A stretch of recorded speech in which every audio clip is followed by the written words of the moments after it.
Ang tanong, sa bagong format ba ng Senado sa pamumuno ni Senator Soto, pwede ba matuloy ang impeachment?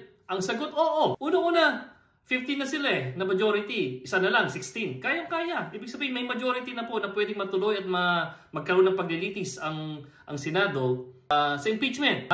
Ikalawa, alam naman natin na ang tanging may kapangyarihan na magkaroon po ng paglilitis sa usapin po ng impeachment, hindi po Supreme Court, hindi po Kamara, Senado lang. At yun po nasa konstitusyon yun.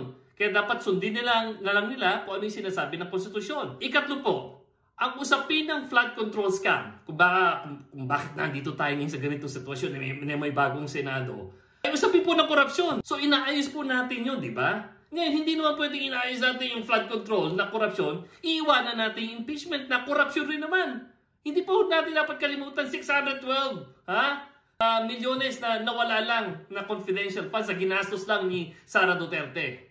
At ang ikahuli po, at mas importante, ang usapin po ng impeachment ay yung usapin po ng pambabalahura sa konstitusyon natin. Essentially po, pag sinunod natin yung sinabi ng Supreme Court, wala na po mangyayaring impeachment. At lahat ng mga diktador ay mamumuno sa atin ng walang humpay. Kaya mga kaibigan, kailangan idiretso natin ang impeachment.